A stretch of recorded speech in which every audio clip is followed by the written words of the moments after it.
Vamos lá, eu queria começar entendendo as pesquisas que você fez no seu processo de formação. Obviamente, vi com limitações o seu mestrado, doutorado, achei muito legal. Eu queria que você contasse um pouco primeiro do seu mestrado. Tá bom. Como é que você chegou nesse tema e como é que foi o processo, os resultados, como é que foi isso? Primeiro vou começar contando uma coisa engraçada, né, Luciano? Você também fez faculdade de educação, né? Quer dizer, Sim. fez história. Então, É, assim, e- a nossa trajetória na área das pesquisas, na área da educação, elas não têm o embasamento teórico, o método científico das ciências biológicas e da saúde. E eu acho que esse é um grande dificultador. E por quê? Porque até então, quando eu fazia minha graduação, até chegar na pós-graduação lato sensu, eu era considerada uma boa aluna, uma pessoa que escrevia bem. Aí eu chego para um mestrado e eu falo, meu Deus, como que eu escrevo esse tipo de ciência que é totalmente diferente do tipo de ciência que eu achava que eu produzia, né? E aí, por que eu estou contando isso? Porque eu cheguei meio que de paraquedas, colaborando no grupo de pesquisa como voluntária, para entender um pouquinho o que era produzir ciência nessa intersecção da neuropsicologia até educacional. E aí, no meu mestrado, então, eu trabalhei investigando as relações entre habilidades de linguagem oral, que são habilidades preditoras de alfabetização, e funções executivas. Naquela época, né, deixa eu pensar aqui quando que foi isso. Nós estamos em 2025, 2013 foi quando eu entrei para o mestrado.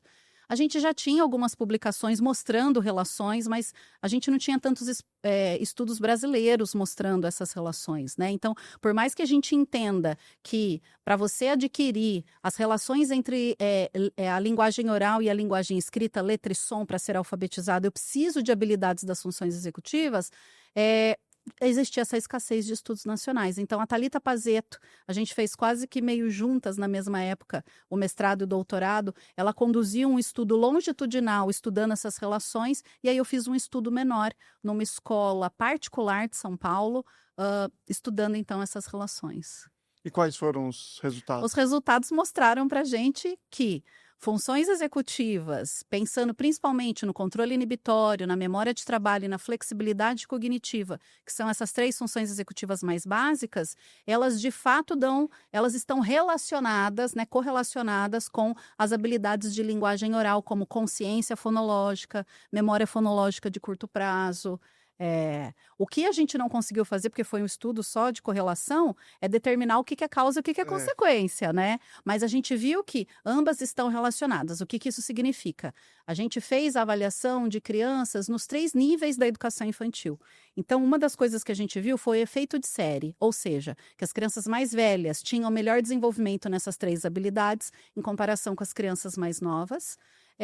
E através dos estudos de correlação que as habilidades estão correlacionadas, ou seja, na educação infantil, para quem é professor de educação infantil, para quem trabalha com a aprendizagem na área clínica, né? Então, psicopedagogo, fono, TO, psicomotricista, etc., que trabalha com estimulação de linguagem oral e de funções executivas, vale a pena estimular essas 2 habilidades. Então, seja no âmbito precoce preventivo ou remediativo, vale a pena estimular essas habilidades porque elas estão relacionadas.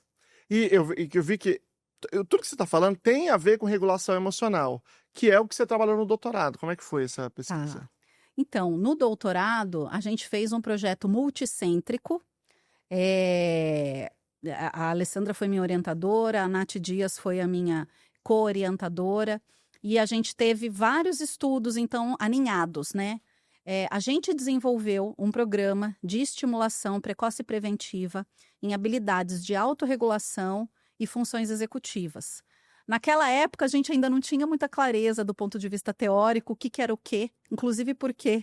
Depois eu até falei, Alessandra, acho que eu me arrependi de estudar esse tema, porque dependendo da abordagem teórica, as habilidades são sobrepostas, às vezes tem a mesma nomenclatura ou nomenclaturas diferentes para falar do mesmo fenômeno, né? E aí, o que a gente desenvolveu, então? Um programa que o professor poderia aplicar nas suas crianças para estimular essas habilidades que dos 3 aos 6 anos de idade, elas estão num marco do desenvolvimento muito importante. Que alguns autores hoje vão chamar de funções executivas quentes e frias, é uma possibilidade, né? A outra possibilidade, dentro do modelo teórico que a gente adotou, é dizer que nós temos autorregulação cognitiva e autorregulação emocional. A autorregulação cognitiva sobreposta àquela tríade das funções executivas que eu comentei anteriormente, e a autorregulação emocional baseada em algumas subhabilidades, como o conhecimento dos nomes das emoções, a capacidade de perceber no próprio corpo quais são as emoções que a gente está sentindo, a capacidade de reconhecer no outro os nomes das emoções, o que as pessoas estão sentindo, e, por fim, a capacidade de se autorregular. Então, a gente entende a autorregulação emocional como uma consequência de processos de funções, do funcionamento executivo e dessas outras habilidades mais básicas que estão relacionadas ao conhecimento das emoções e à utilização das emoções. E esse instrumento, eu não sei, é Piaf? Pipa. Pipa, é verdade. Mas tem um outro depois, que é Piaf. Então, na verdade, é assim. São O dois- Piafex é Piafex. o Programa de Intervenção Precoce e Preventiva que a Natália Dias desenvolveu no doutorado dela. O Piafex foi desenvolvido e testado em crianças da educação infantil e do primeiro ano do Fundamental 1, com o foco nas funções executivas e algumas poucas atividades de autorregulação emocional. Então, uma das técnicas, por exemplo, que a Nath colocou no Piafex é o que a gente chama de a tartaruga de Meltzer, que tem 4 passos com desenho de tartaruguinha para a criança ir seguindo os passos e percebendo como ela está se sentindo, o que ela pode fazer naquele momento, parar, respirar e pensar em uma solução. Então, essa é uma das técnicas que a Nath colocou lá. Mas ela não fez muitas atividades de autorregulação emocional. Até por isso, nós fizemos o PIPA. E o que aconteceu no meu doutorado? A gente testou a efetividade do PIPA com algumas atividades do Piafex, porque é como se a gente tivesse feito um módulo complementar do Piafex com atividades mais de regulação emocional.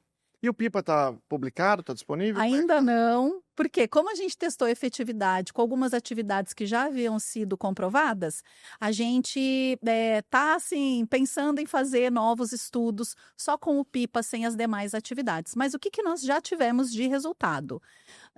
Bom, primeiro, acho que é importante colocar que a gente trabalhou com 4 salas de educação infantil, nós tivemos grupo controle, grupo experimental. A gente fez a comparação dos grupos no início do ano, no final do ano. E nós tivemos, assim, resultados positivos para a capacidade de regulação emocional das crianças, teoria da mente das crianças, por um teste que a Natália Dias e a Tatiana Meca estão em desenvolvimento, em breve deve ser publicado, não restrito, para avaliar a teoria da mente. E a gente viu também no mestrado da Grace Zausa, que é uma outra pesquisadora que a gente trabalhou muito juntas, desfechos positivos na diminuição do nível de estresse dos professores. Legal, isso é bacana, hein? Esse é urgente no Brasil. Interessante. Então, esses foram os resultados que a gente conseguiu encontrar, e como a gente está aguardando o desenvolvimento de novas pesquisas com o PIPA sem o Piafex, por enquanto a gente optou por não publicar. Mas existe uma pressão aí, principalmente do pessoal das clínicas, falando, a gente não tem programas, a gente queria muito. Então, estou entre os pressionadores agora.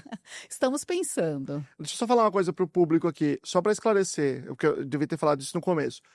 Aqui, grande parte do público está relacionado a transtornos do neurodesenvolvimento, autismo. Esse papo que não é sobre autismo. Então, vamos falar de neurociência, de autorregulação para geral, né? E esses testes foram feitos com a população com desenvolvimento típico.